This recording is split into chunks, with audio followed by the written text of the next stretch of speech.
This reporter's death has been an ongoing mystery for weeks now. His body was found in a hotel room. His phone and credit cards were stolen from him just days before he was set to cover the biggest football game of the year. Then police made an arrest and arrested a woman dubbed the Bourbon Street Hustler. Right now, the only crime we have are property crimes. Like I said, this investigation is still ongoing. I just want to give you an update, but as soon as the coroner finishes with his findings, and they will classify it as either homicide or whatever death, the evidence leads them to, and then these charges could be upgraded. There's still one question that needs to be answered, though. Was this an accident or was this murder? I'm Elizabeth Millner for Law&Crime. A new development in the case has a judge essentially saying the woman arrested isn't going anywhere anytime soon. Let's go back to Super Bowl weekend. Well, actually a couple days before that. 27-year-old Adan Manzano was all set to cover the big game. He worked at KGKC or Telemundo, Kansas City, and obviously Kansas City, the city itself, and the football team were hoping to score another win. So it wasn't Adan's first time covering a Super Bowl game. It would have been his third season covering the game for his station. And I say would have been because he never got the chance to see or even cover the outcome. Because on Wednesday, February 3rd, his body was discovered inside a hotel room in Millner, Louisiana. Adan was staying at the Comfort Inn and Suites in that suburb, which is a little more than 20 minutes from New Orleans. But he wasn't the only one that was in his hotel room. She plays a confidence game. She's definitely a career criminal. All her crimes are against persons such as access device frauds, simple robberies, thefts, things of that nature. The woman last seen entering the hotel with Adan was 48-year-old Danette Colbert. So remember, this is Super Bowl week in New Orleans. Everyone was probably having a good time, and that's not a crime whatsoever, having a good time. Problem is, when police search your home and find stolen credit cards and a cell phone belonging to the victim, now that is a crime. Upon the detectives processing the hotel room, Mr. Manzano's hotel room, they had discovered that a credit card was missing. It was the same credit card that was used to check into the hotel, as well as a cell phone that was missing. They additionally went to the front desk and reviewed the video surveillance from the security cameras in the hotel, and that's when they observed Mr. Manzano arriving at his room about 4:30 or 5 in the morning on February 5th, entering the room. Short time later, the female left and then came back, and then by 6 a.m., she left and never returned. Mr. Manzano was not seen on that security footage after entering that room. Investigation led us to develop a suspect, Ms. Danette Colbert. So it's probably one of the last people to see Adan alive. Investigators are going to look into her. And what they found wasn't all too pretty. Ms. Colbert has quite a record and rap sheet for confidence games, access device fraud, and robbery schemes. So the investigation led to a search warrant and an arrest warrant, one being issued for the person of Ms. Colbert and the other for her residence in Slidell. The Kenner Police Department, along with the Major Crimes Task Force, did locate Ms. Colbert in the city of New Orleans last night about 10:30. She was taken into custody. She is still in the city of New Orleans being processed as a fugitive. With the assistance of the St. Tammany Parish Sheriff's Office, a search warrant was executed at her residence, at which time Mr. Manzano's credit card and cell phone were located inside that residence. Some narcotics were found, as well as a stolen firearm. We don't believe the firearm's related to this case. So that's what we have at this time. I'm willing to answer any questions you might have, and we will make available the past arrests. It's important to note that Ms. Colbert's criminal history does include 2 instances where she drugged a victim and stole his access device cards and things of that nature. And just want to stress here, right now, Danette Colbert hasn't been charged with murder, just fraud and financial crimes. And she hasn't been convicted of either, too. Another thing is, she wasn't issued bond, which is typically not the case given the charge. So why is she being held on no bond? Because investigators are waiting for the full toxicology report from the medical examiner's office. So this is what we know now. Police say there was no drugs found in Adan's hotel room, but when the preliminary toxicology report came out, a detective testified during Danette's bond hearing there was Xanax found in his system. Detective Jeffrey Fitzmaurice testified Adan wasn't prescribed Xanax, so it's unclear how or when he ingested the drug. The detective noted the drug, though, is commonly used to facilitate thefts from victims. Why? Because it can cause amnesia. Kenner police say several drugs were recovered from Danette's home when they searched it. And guess what else was found? Alprazolam, aka Xanax. Investigators also pointed to Danette having a history of being accused of drugging and stealing from men. More on that in a sec. A lot is still unknown right now, so investigators are waiting for the results from the full toxicology report to learn Adan's cause of death. As for Danette, a judge ruled she's a danger to society, citing random victims that have come across her wind up being victims of crime. But here's what else we've learned. Surveillance video recovered by investigators showed Danette drinking with Adan on Bourbon Street right before she drove him back to his hotel. Video from the hotel showed Adan and Danette in the lobby before they headed to his room. No one else came into that hotel room, but one person did leave it, Danette. According to investigators, surveillance video showed Danette in Adan's room for an hour before she left to go to a gas station. Then she came back 15 minutes later. She left for a final time around 6 a.m. But records show Adan's debit card was used to buy $8 worth of something at a New Orleans gas station. His card was also used at an ATM, but a receipt recovered from Danette's home showed the attempts to get money out weren't successful because the PIN wasn't right. Plus, that's not all that was found. Investigators found in her home a receipt from the gas station where Adan's card was used. A card from his hotel room with his room number written on it was found, and the clothes Danette was seen wearing on the surveillance video with Adan was also found. According to Detective Fitzmaurice, Danette had an answer as to why Adan's credit card and cell phone were found at her place.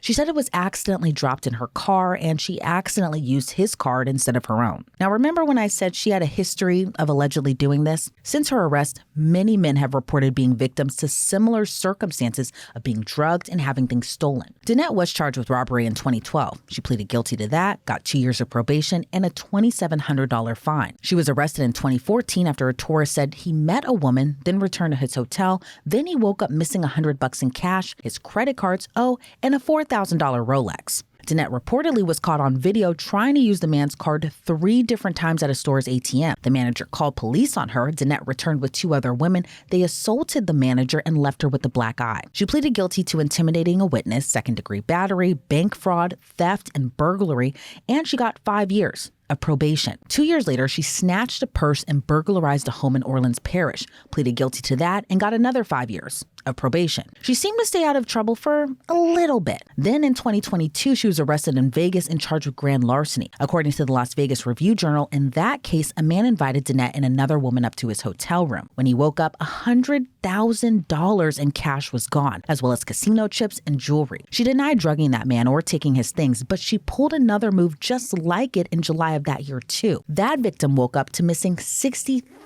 $1,500 in casino chips, and his credit cards all gone. Then a month later, she was arrested for driving 100 miles per hour in a school zone. The Vegas theft cases were dismissed, but the driving charge is active. But she failed to show up to court in January of 2023. And she tacked on more charges after that, including computer fraud, DUI, and driving without a license. Since her arrest, Kenner PD are also opening an investigation looking into whether she was involved in the death of a New Orleans tourist back in December. So there's a lot for the judge to consider when he's looking into whether or not she should be given bond. And it's not surprising why the judge might consider her a flight risk. Well, what happens next? We still wait for the final toxicology report, and that's when investigators could soon determine, is this murder or a terrible, terrible accident? Let's unpack this latest development with retired FBI agent Colin Schmidt. Colin, always great to see you, and thank you so much for joining me. This case that's still unfolding right now, there isn't a murder charge, but in your opinion, do you think that's where this case is leading to? Yeah, I think so. It looks like there was something going on between him and her, probably not something that was positive, and it appears that she used him or it was a crime of opportunity, and then it obviously ended up with somebody passing away. And then you have it being that it's the week before the Super Bowl, appear to be a perfectly healthy 27-year-old reporter out covering what was going to be the 3rd Super Bowl game for him to cover. So do you think that Danette Colbert, and again, there's no murder charge right now. Right now, she's just being held on a theft charge with no bond. But do you think that she just kind of sought him out as kind of like an easy target, an easy victim, even though, he was probably just there enjoying the vibes of the city? Again, it's just days before the Super Bowl. Well, just based upon, or according to the news article, it depending on her background, what the first question I would ask or would look into is whether she has a history of prostitution or involved in the sex trade, whether she is somebody who engages in that conduct or is somebody who's involved in the trafficking of women. It appears to me that he may have been in a bad place in town and he came upon this person. And then, frankly, it ended up very bad because she took his credit cards and his stuff and started charging on his credit card. So obviously she's not a very bright criminal, but the point is now he passed away because of something he probably shouldn't have not have been doing. And in a stage of an investigation like this, what are detectives going to be looking for at this time? Or is it really just kind of a wait and see game until the toxicology report comes out? Well, there's a variety of things going on at once. So I like we've talked about over and over again, it's the phones. I mean, they're going to look at his phone and look at the GPS coordinates if they can get a hold of it. They're going to look at her phone as well and see what the GPS coordinates and see if there's any communications, not only between her and him, but between her and other parties, because they have their first person right now. At some point, she'll likely start talking if she hasn't already, but then they're always going to want to see if there's other co-conspirators that may have been involved in this person passing away to ensure that this doesn't happen to somebody else. Now, I want to talk to you about this latest development that just came out just yesterday about the Xanax that was found in Adan Manzano's system. Now, he had no prescription to it, according to investigators, and no drugs were even found in his hotel room when they had first searched the hotel room after his body was discovered. So in your opinion, what does that all mean? Well, it could be a variety of things. It could be that she or her or somebody gave him an overdose of the Xanax, or this might not have been a prostitution issue. It might have been he went out and bought Xanax on the street and this person had some part in that transaction. So if he doesn't have a prescription for it, and Xanax is something that is commonly abused, one way or the other, the question would be whether he did it on his own or she may or a person may have given it to him without his knowledge. Yeah, and I feel like that's kind of where it feels like it's leading towards, where it does feel like it possibly was a drugging, alluring type of thing. But how important also is the digital forensic evidence in this case? We've seen the surveillance images of Adan and Danette in the hotel, approaching his hotel room. She left at some point with Adan's cell phone and credit cards that were found in her home. So again, how important is kind of piecing together what may have happened in between them coming into that hotel room to her leaving and just the aftermath of it? Well, like I said, the digital forensics, they're going to be able to see on his phone how he came into contact with her, because that's the way our society works right now. There might have been some sort of interaction or talking between or communications between the two. And then once again, it's going to end up being down to who he called. Did he call her and she came to the hotel room, or did he go out and meet her? The phone is going to be able to show, his phone's going to be able to show his activities because he has nothing to hide. Now, her phone may not have as much on it because if she has done this before, she's going to know that that's going to be the first place investigators are going to look. Yeah, and it seems like this investigation may not have been as big in a way if, we didn't have that other aspect of Danette Colbert's criminal history, and that being that she has allegedly drugged men and lured men in the past, stole from them in other cities and things like that. So with that aspect, again, where do you think this is kind of leading to given her prior bad acts? I think it's leading towards a murder charge. And then from there, they're going to try to find out if there's any other victims out there that they don't know about. So ultimately, they're going to, like I said, look at her phones, look at her connections, look at the people around her. And depending on how thorough the New Orleans police want to be, they're going to talk to her acquaintances to see if there's any other possibility that there might be other victims out there, or other victims that, don't want to come forward because they may be embarrassed by what happened. And it seems like even after Adan's death and then Danette's arrest, it seems like there were various men who were coming forward saying that she might have drugged them and stole from them in the past as well, too. If you had to guess what happened, what do you think did happen on that night? Do you think that Danette Colbert drugged Adan? And if so, what kind of drug do you think would kill what appeared to be, again, that healthy 27-year-old reporter? Well, it appears that was her, based upon her prior history and these other gentlemen coming out, that's her MO. either she was there for the purpose of prostitution or for drug trafficking.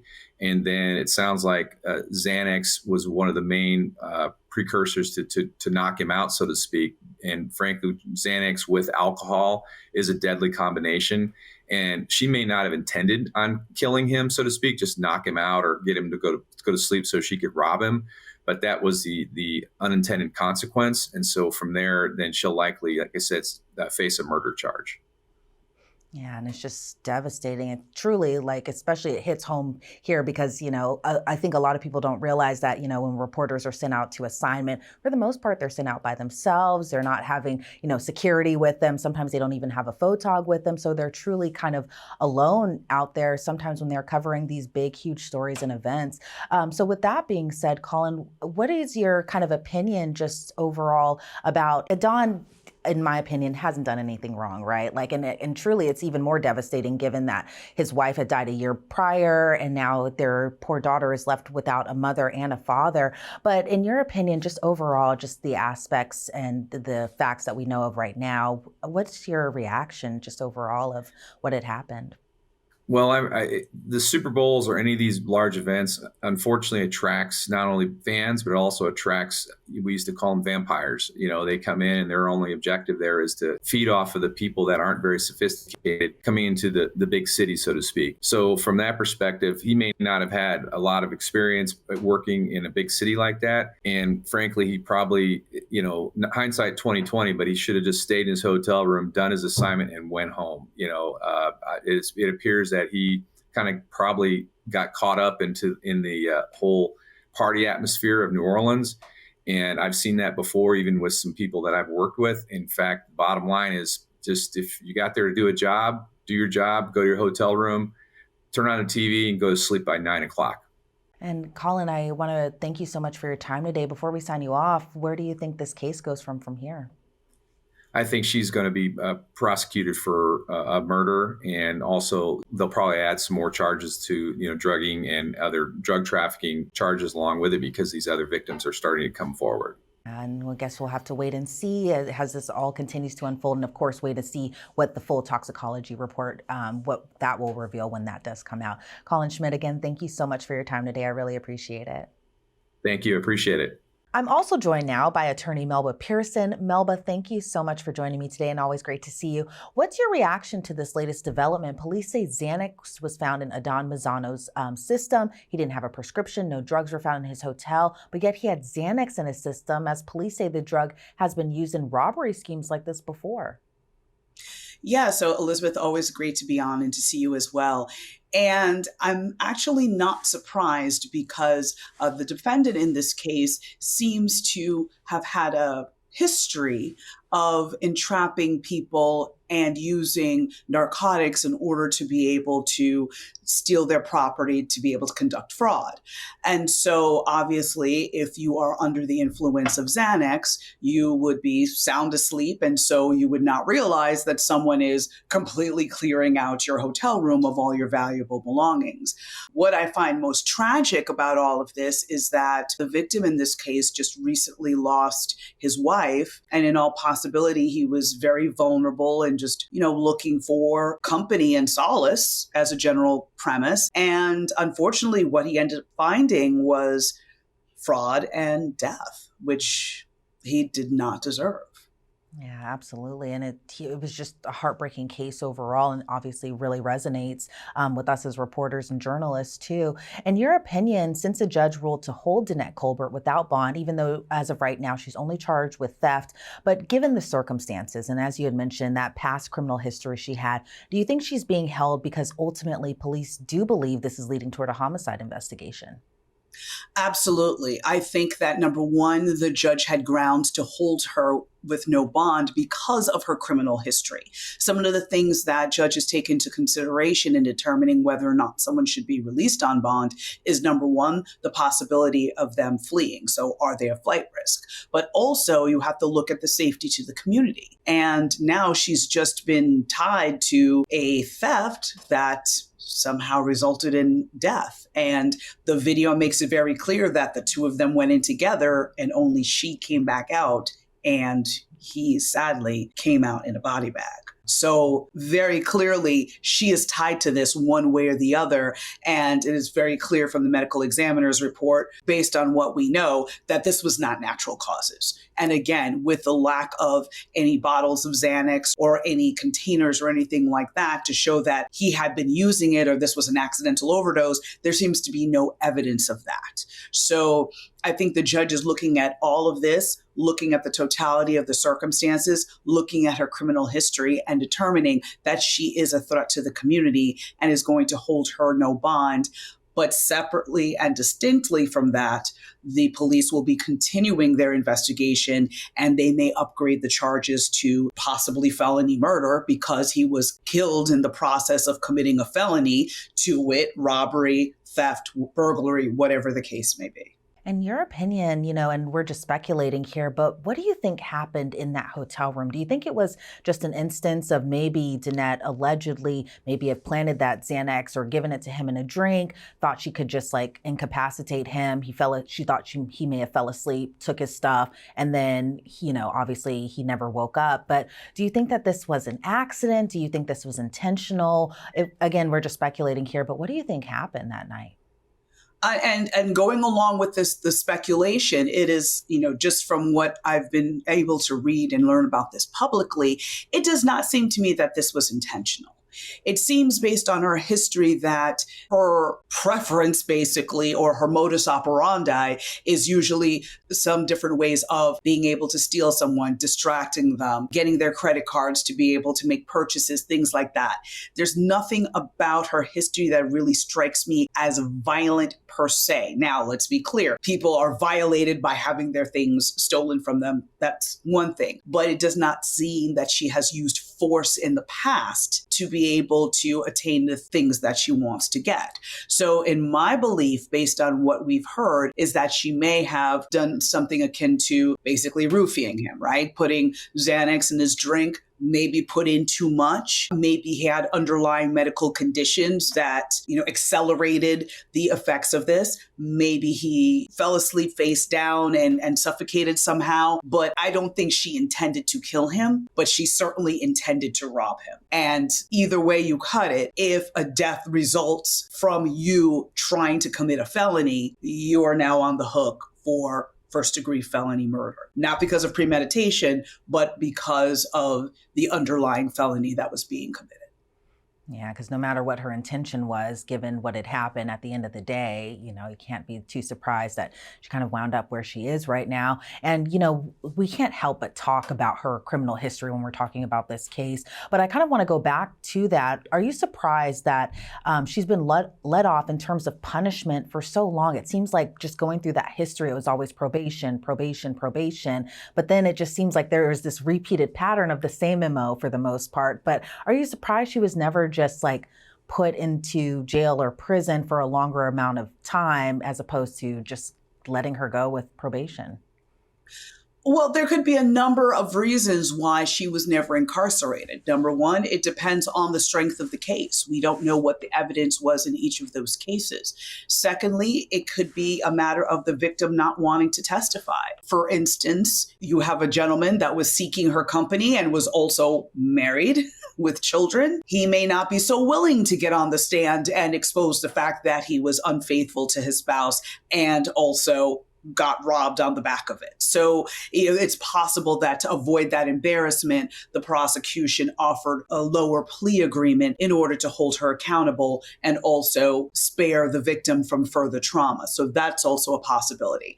And then it also depends on what was actually taken. Were the items taken, recovered? Was she able to pay some sort of restitution or some sort of damages to the victims that had been previously involved in previous cases? So all of those different aspects would play into the reasoning as to why she may not have received prison time in the past.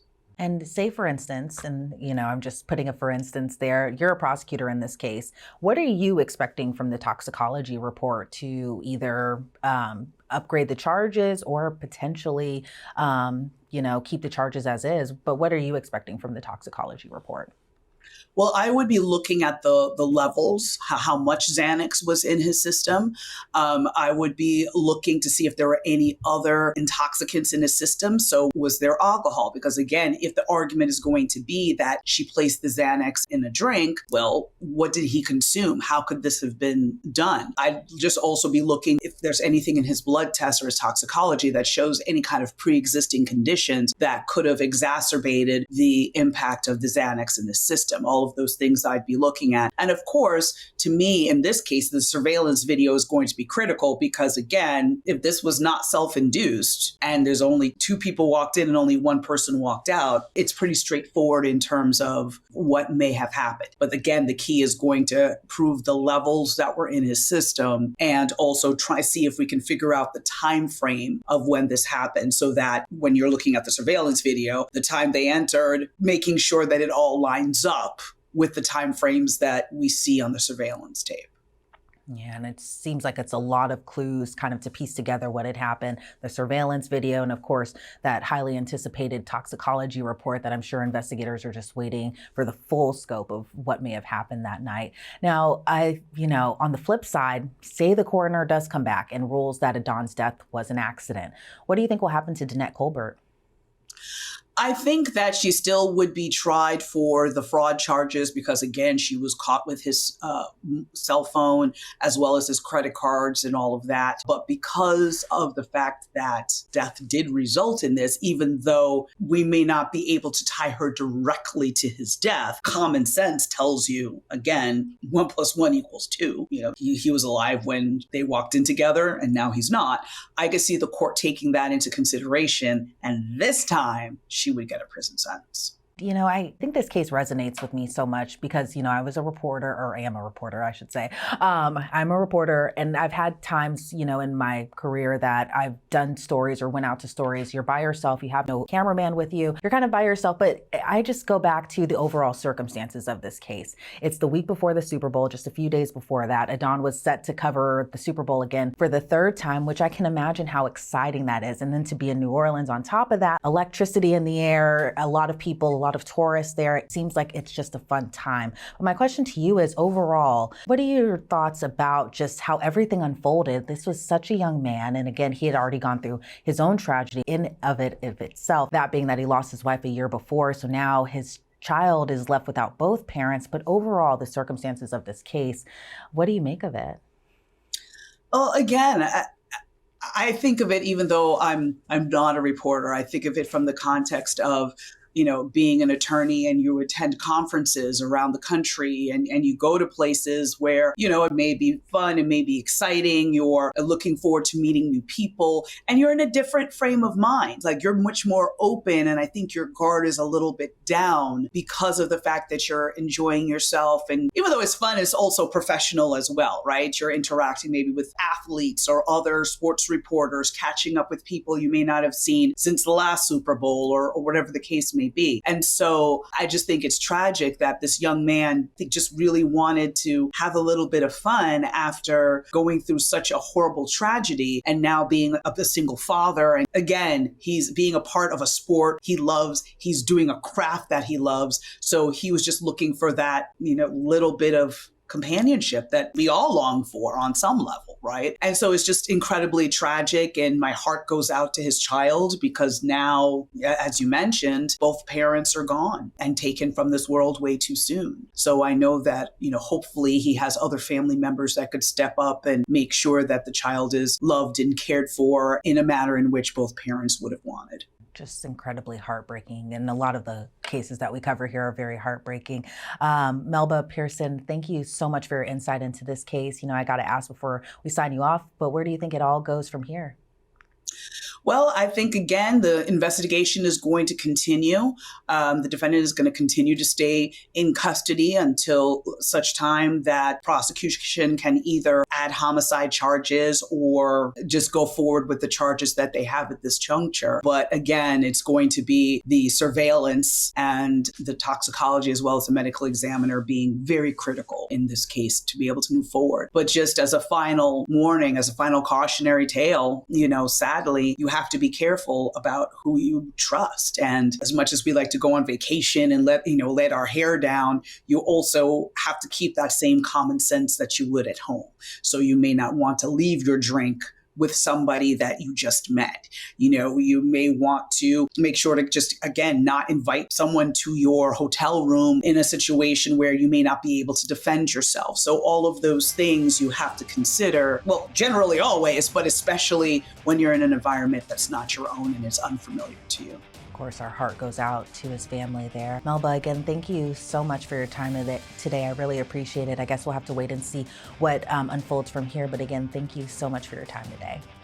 Thank you, Elizabeth. Still with no bond, Danette Colbert is being held behind bars in the Jefferson Parish Correctional Center. Reporting for Law and Crime, I'm Elizabeth Millner.